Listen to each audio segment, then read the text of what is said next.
राधे राधे भक्तों, मैं हूँ दीपा घई और आज आप सुन रहे हैं राजा श्री मधुकर शाह जी का प्रसंग। ओरछा नरेश महाराज श्री मधुकर शाह जी बड़े ही शूरवीर तथा धर्मनिष्ठ राजा थे। इन्होंने अपनी वीरता से युद्ध करके अकबर बादशाह के कई किलों पर विजय प्राप्त कर ली थी।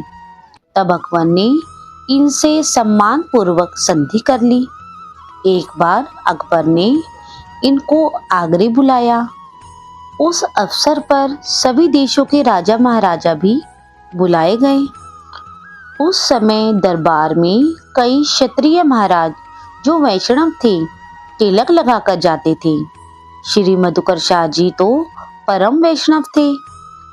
ये तो 12 तिलक लगाकर दरबार में आते थे। एक दिन अकबर ने कहा, कल से हमारे दरबार में कोई तिलक लगाकर न आए, क्योंकि तिलक हमें अच्छा नहीं लगता है। अगर कल कोई तिलक लगाकर आएगा तो उसके मस्तक को गर्म लोहे से दाग दिया जाएगा। बादशाह के आदेश पर दूसरे दिन कोई भी राजा दरबार में तिलक लगाकर नहीं आया, परंतु श्री मधुकर शाह जी उस दिन रोज की अपेक्षा और भी बड़ा एवं अधिक चमकीला तिलक लगाकर दरबार में उपस्थित हुए। अकबर बादशाह ने देखा कि आज सभी राजा लोग बिना तिलक लगाए ही आए हैं, केवल एक मधुकर शाह जी ही तिलक लगाकर आए हैं। आज्ञा भंग हुई देखकर अकबर को क्रोध आ गया। उसने कड़क कर कहा, मधुकर शाह, आप मुझे नहीं जानते हैं कि मैं कौन हूँ? मैंने आप सभी को कल आज्ञा दी थी कि कोई तिलक लगाकर मत आना, फिर आप तिलक लगाकर क्यों आए? तुमने मेरा हुक्म तोड़ा है, इसलिए तुम बागी हो। अब तुमको इसका दंड भोगना पड़ेगा। यह सुनकर श्री मधुकर शाह जी ने बड़ी निर्भीकता से वीरता पूर्वक उत्तर दिया कि मैं जानता हूँ आप बादशाह हैं। कल आपका हुक्म भी मैंने सुना था, लेकिन आपकी बादशाही से बढ़कर मैं अपने इष्ट देव परमात्मा की बादशाही को मानता हूँ। उस परमात्मा का चरण चिन्ह स्वरूप यह तिलक है। नित्य मस्तक पर धारण करने के लिए मुझे गुरुदेव की आज्ञा है। अब आज्ञा से बढ़कर मैं आपकी आज्ञा को नहीं मानता। मैं प्राणों से बढ़कर धर्म को मानता हूँ। श्री मधुकर शाह ने निर्भीकता पूर्वक ललकारा, आए देखूं कौन मेरे सामने तिलक मिटाने और मस्तक दागने आता है। मैं आज दिखा दूंगा कि आज भी श्री राम के वंशज क्षत्रियों में क्या ताकत है। इस वीर वाणी को सुनकर क्षत्रियों का खून खौलने लगा। सभी के दिल में हिंदू धर्म का जोश जाग उठा। धन्य धन्य की आवाजें आने लगी।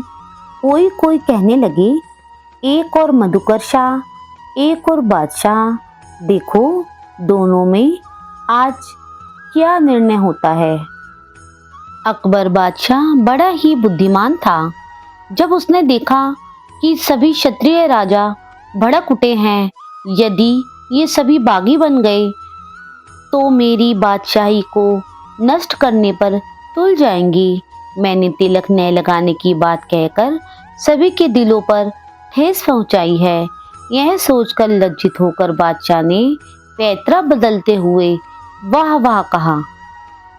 इस प्रकार अकबर के दरबार में महाराजा मधुकर शाह की जय ध्वनि से आकाश गूंज उठा। दूसरे दिन से सभी राजा तिलक लगाकर दरबार में आने लगे। वैष्णवों के उद्धरपूर्ण तिलक का दरबार में दबदबा हो गया। आपकी भक्ति के चमत्कार से भगवान के मंदिर का द्वार फिर गया।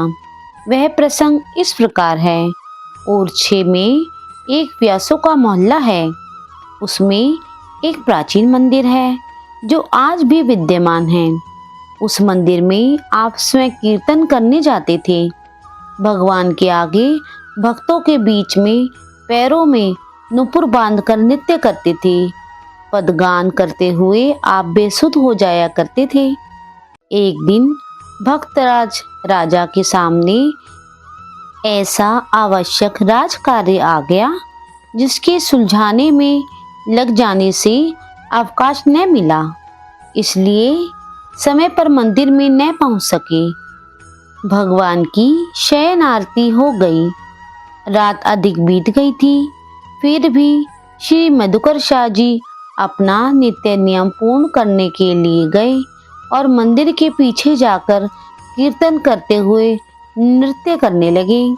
अत्यधिक विलंब हो जाने के कारण सभी दर्शनार्थी अपने अपने घर जा चुके थे। गिने चुने कुछ लोग रह गए थे जिनका महाराज के प्रेम पूर्ण नृत्य कीर्तन के दर्शन श्रवण का नियम था।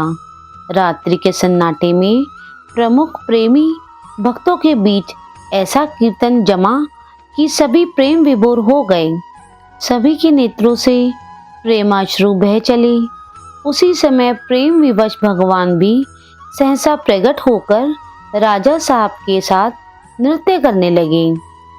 उस आनंद का वर्णन कौन कर सकता है। देवताओं ने स्वर्ण पुष्प तथा दिव्य सुगंधित पुष्प बरसाए और अपने वाद्य बजाए। राजा को दर्शन देकर प्रभु ने कृतार्थ किया। उसी समय मंदिर का द्वार घूम गया। कहते हैं कि उनमें से कुछ स्वर्ण पुष्प आज भी सुरक्षित हैं। जब नया राजा गद्दी पर बैठता है तब उन फूलों के दर्शन कराए जाते हैं। श्री मधुकर शाह जी की संत वेश निष्ठा का वर्णन करते हुए एक बार मधुकर शाह के द्वेषी भाई बंधुओं ने एक गधे को वैष्णव वेश धारण कराया और मधुकर शाह के सामने ले आए। वेशनिष्ठ राजा ने उस गधे का वैष्णव वेश का कारण आदर सत्कार किया और कहा, श्री मधुकर शाह जी गधे को वैष्णव रूप धारण किए हुए देखकर बड़े खुश हुए और बोले, अहो श्री युगल किशोर जी की हमारे ऊपर बड़ी कृपा है, जो कि मेरे राज्य में गधे भी वैष्णव बनकर कंठी माला और तिलक धारण करने लगे। अब तो निश्चय ही कोई मनुष्य बिना कंठी माला तिलक के नहीं रह सकता है। अब यदि कोई कंठी तिलक विहीन देखने में आए तो उसे गधे से भी निकृष्ट समझना चाहिए। राजा की इस वेश निष्ठा को देख सुनकर इनके विरोधी भी वैष्णव बन गए